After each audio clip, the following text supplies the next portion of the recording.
So I want to talk about the awareness, or better, the awakening.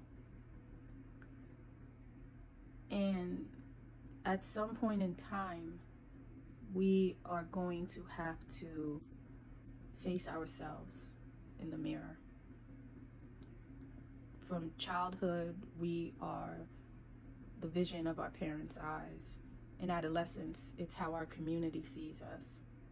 Um, Later on, it's our interpersonal relationships, and we're seen through those eyes. And then the process starts again with the family. And then, career, how does the world see you? And then at some point in time, we all get hit with that jolt of, I exist. There is something in this body that needs to be acknowledged.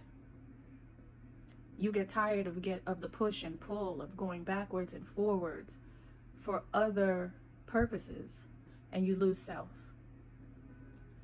And so the awakening is something that everybody needs to do. And I think there's a lot of emphasis on personality disorders right now. And I think it is very important to learn your attachment style. And because that would be your point of entry to your realization, to your awakening. Other information that's really helped me this year is the conversations on your nervous system, and actually connecting with it and understanding how it reacts, when it senses danger. A lot of us are in love, but if you ask our bodies, it's in dire straits. It is in complete duress. And we don't listen to it until it's too late, until the effect is disease, is sickness, is bad health. Okay? But there was a movie, and of course I can't remember the name now, with the girl from Stranger Things.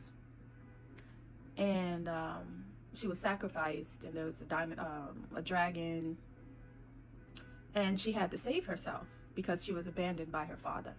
Okay? Father can be God. Father could be your literal father. Father could be your society. Okay? But there is an abandonment that was the kickoff for the trial that this young lady had to go through. And the connection to personality disorder that I want to make is, I'm trying to make this as quick as possible. This could actually be, even a thesis. But we are all tested at the point of abandonment. The point where we are no longer seen. The point where our value is placed in other people's hands. And at some point, we have to take that scale away and place it in our hands. Okay? And so it's the relationship with self that sets you free from the pain of abandonment. It's the love of self that sets you free from the discarding of the world. And so she's abandoned, she's sacrificed, and she finds herself in the darkness, alone, being hunted by monsters. Monsters that are shooting fire to destroy her and annihilate her. Okay? So she has to go through a battle in the underworld. She was dropped into the abyss. Okay? And because we are never to be forsaken, this is a trial. And the reality, you have two realities when you're confronted in battle. Your reality is survival, fight or flight, okay? You're going to succeed. I'm going to live. I am going to survive until tomorrow. Or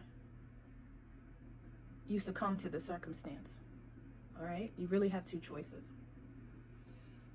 And so she chose to fight. She chose to find the weakness in the monster to make it less than, to devalue it in her mind, and to make herself greater. That's the only way that she could survive. Okay? In her absence, her value was acknowledged. Her value was appraised. Okay? And so the world, her father, others did rescue her. And she was able to preserve herself in order to save herself. And so this emergence of her out of the cave, out of danger, is the false self of the narcissist. I can only speak about narcissists, narcissistic personality disorder. I've heard bits and pieces about bipolar, bits and pieces about other NPDs. So the terminology I'm going to use is mainly towards narcissistic personality disorder. So that emergence is victorious. That emergence is ego. The ego always wants to exist. Okay? It's a confirmation of the ego that I will always exist. I will always prevail. And this is the false self of the narcissist. Okay?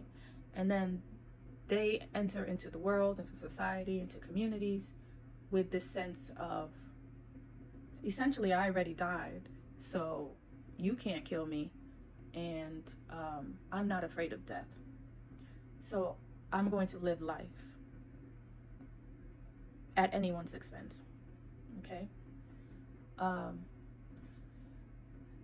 Now, for people who have not or do not fall on that spectrum, in some area of our life, we have to fight this battle as well. Okay?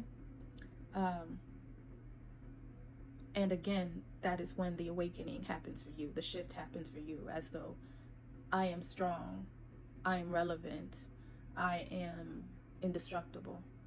You know, you can't touch me in this area, right? And that could come from years of people battering you to tell you that you were not, or you were less than. But at some point in time, you have to take a look in the mirror. Now, I think the healing comes for people without personality disorders is in the next scene where her sister was also sacrificed to the monster. And the sister is a representation of your inner self, your inner child.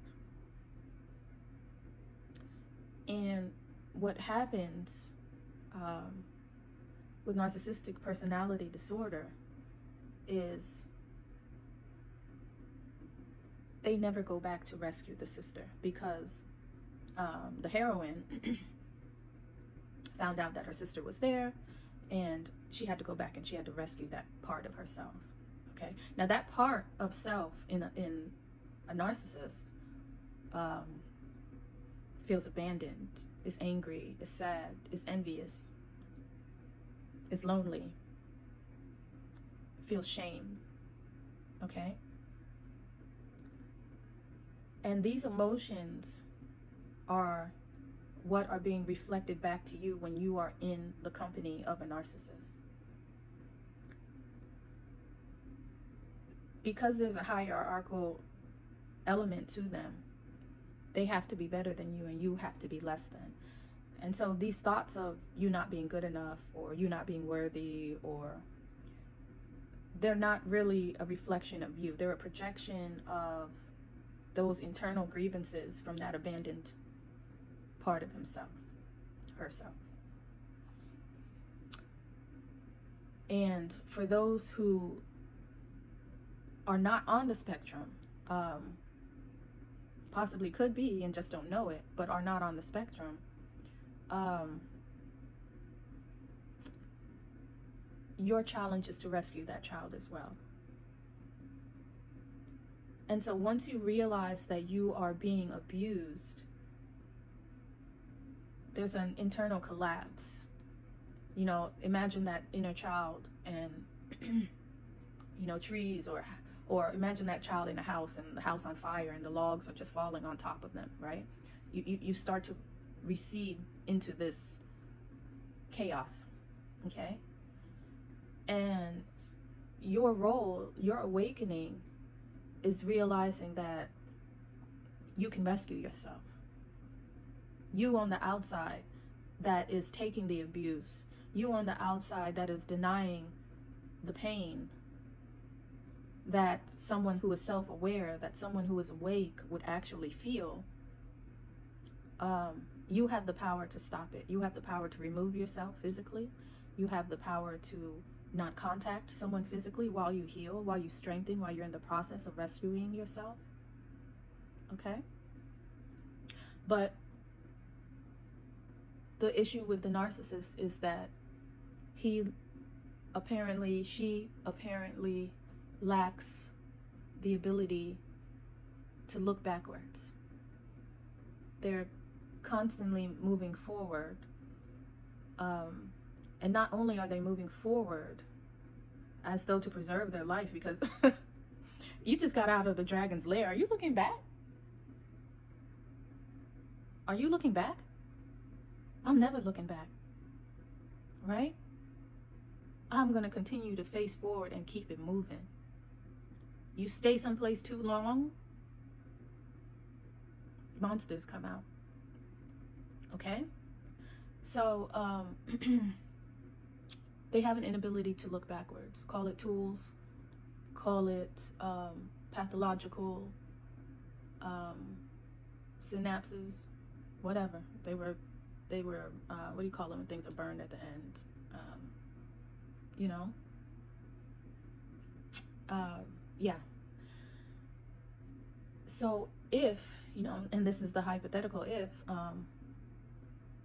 someone with narcissistic personality disorder was able to turn around and to look for their sibling, to look for their inner child, and have the strength and the courage and ability to rescue that child, that is the process of healing. But there's constantly, their nervous system is constantly in fight or flight mode. And so when you understand that,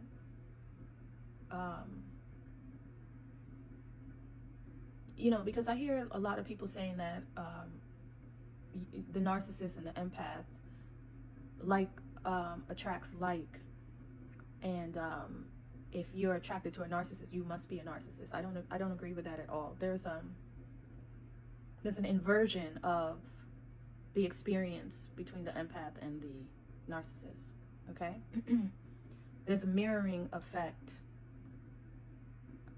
and there is an ability to feel the narcissist's pain. But the wound is that you internalize it. You don't separate it. There's no separation of self. You don't separate his pain that he's projecting on you as separate. Okay? And so again, that's the awakening. And so, you know, if they could turn around and,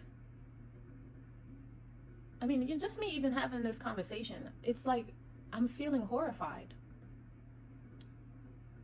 You know, we sit back on couches and watch movies, but again, we don't know what's going on in people's minds. We don't know what's happened in their experiences. Okay? And so turning back to face that monster, and a monster that grabbed hold of you when you were a child, when you were a baby, when you were just trying to survive and understand the world. And to tell someone they have to go back to those days, maybe even articulate something, or at worst, relive the feelings, I don't know. But what you have to understand and what you have to decide is, can you live a life with someone who the world says can't heal? Are you willing to sacrifice yourself? Are you willing to martyr yourself to keep these individuals in your life. So that's the crossroads. A lot of people are at that place. You have to make that decision for yourself. What you're willing to take, the enmeshment of dealing with someone with a personality disorder, constantly having to check your own psyche, and then the effects on your family. There could be children involved. But I'm going to leave on this note and say that separation leads to healing. The ability to collect yourself, the ability to collect your own thoughts, the ability to detach from another person's experience and to understand your own, and to live and to walk in your own purpose. If you are able to live and walk in your own purpose, the experiences, the people that are in your lives will be different. Access to boundaries is going to help carve out that oneness, that inability to differentiate between you and another. Okay? So, yes, Saturn's leaving Pisces. Neptune just left Pisces. And so we have to imagine a new self and make that our reality. Because we couldn't really see ourselves in the darkness of Pisces. Pisces was here to break down all of the illusions, okay? But Aries is here now to implement them, to start them, to create a new world, okay? We have the ability, Aries has the ability to see things that other people can't see. So reimagine yourself, take care of yourself, heal yourself first, so that you can go back and rescue yourself. Heal yourself so you can rescue yourself, and then help others. All right, in that order. So I'll talk to you guys later. Bye.